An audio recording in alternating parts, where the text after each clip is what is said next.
इन्हें यहाँ पे युवा हैं, बुजुर्ग हैं या जो भी धर्मावलंबी हैं, सबकी आंखों में आंसू है। ऐसा क्या हुआ था हसन हुसैन के साथ कि इतनी मार्मिक उनको मौत दी गई? और वो तो धर्म को मानने वाले थे, वो तो किसी के विरोधी नहीं थे। इसके बाद आप लोगों ने जिस तरह से इस ट्रेडिशन को, जिस परंपरा को संभाल के रखा है, क्या कहेंगे आने वाले पीढ़ी के युवाओं? बहुत धन्यवाद। शुरू करता हूँ ईश्वर के नाम से, जो संसार का सबसे रचयिता पहले है। सर अपना नाम मेरा नाम ज़ीशान अली है। जी सर। मैं लखनऊ में रहता हूँ और आज मैं इस प्रोग्राम में, इस शहादत के अवसर पर मैं यहाँ पर मसाइब पढ़ने के लिए, करबला के शहीदों का वर्णन करने के लिए आया था। मेरा सौभाग्य है कि मेरी आपसे मुलाकात हुई और आपके ज़रिए शायद बात पहुँचा सकूँ। इमाम हुसैन अलैहिस्सलाम का गम किसी एक वर्ग विशेष के लिए नहीं, किसी धर्म विशेष के लिए नहीं, किसी समुदाय विशेष के लिए नहीं, बल्कि इमाम हुसैन की जो शहादत है वो मानवता के लिए है, इंसानियत के लिए है।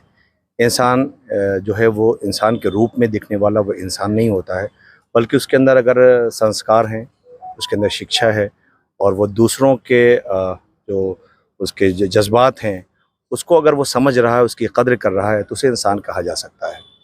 करबला की शिक्षा भी यही है, जियो और जीने दो। इमाम हुसैन ने इसी को बयान करने के लिए, हम ये देखते हैं कि जितनी भी जंगें लड़ी गई उनमें लोगों ने दूसरों का सहारा लिया, लेकिन करबला की अकेली जंग है जिसमें इमाम हुसैन अपने परिवार के साथ आए और किसी भी बड़े उद्देश्य के लिए कुर्बानी और शहादत ही बनती है। राष्ट्रपिता महात्मा गांधी ने भी इसीलिए इमाम हुसैन अलैहिस्सलाम का वर्णन किया है और ये कहा है कि इस देश को जो मैंने आज़ादी दिलाई है, वो मुझे जो आंदोलन के लिए प्रेरित किया वो करबला ने मुझे शिक्षा दी, बड़े बड़े लोगों ने। तो इमाम हुसैन की शहादत ये कोई पर्व नहीं है, ये कोई त्यौहार भी नहीं है, बल्कि ये 2 महीने 8 दिन हम इंतज़ार करते हैं। ये आतंकवाद के विरोध में है, क्योंकि हम धर्म को ही, वेशभूषा को ही हम धर्म समझ लेते हैं। करबला और इमाम मुहर्रम ने ये बताया, वेशभूषा का नाम धर्म नहीं है, बल्कि संस्कारों का नाम धर्म है, आदर्शों का नाम धर्म है, आपकी जीवन शैली का नाम धर्म है। ये चीज़ें बताती हैं कि आप किस धर्म के अनुयायी हैं। धर्म जो है वो जियो जीनो दो का संदेश देता है, एक दूसरे को करीब लाता है, बांटने का काम नहीं करता है। ये शहीदों का संदेश भी यही है। और आप देखें कि इमाम हुसैन का गम कोई एक, ये मुसलमानों के इमाम हुसैन जो है ये मुसलमानों के सिर्फ नहीं है, बल्कि दुनिया की हर उस कौम के हैं कि जिसके दिल में इंसानियत का दिल धड़कता है। और ये हम रो करके दुनिया को बताते हैं, जो खुद रो रहा होगा वो किसी और को क्या रुलाएगा।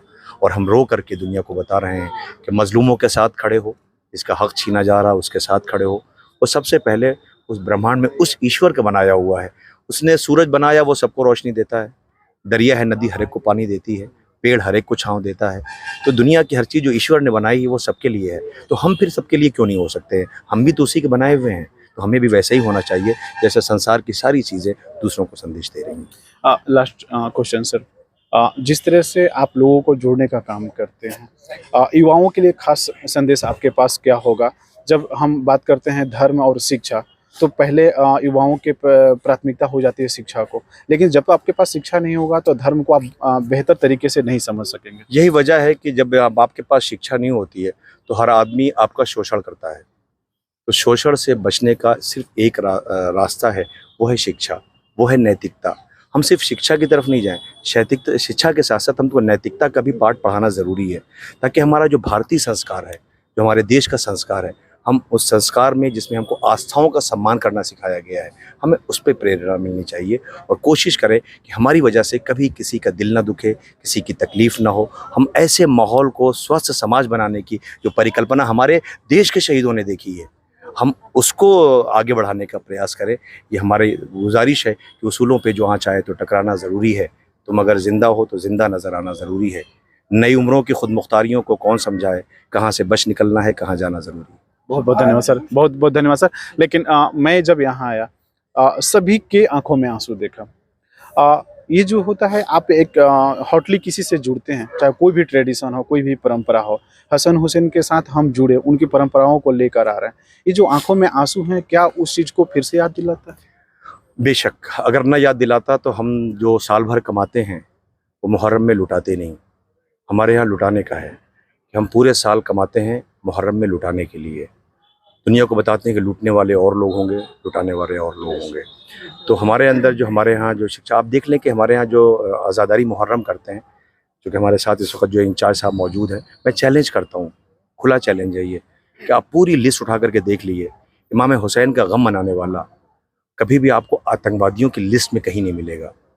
इसलिए कि यहाँ वफादारी का पाठ पढ़ाया जाता है।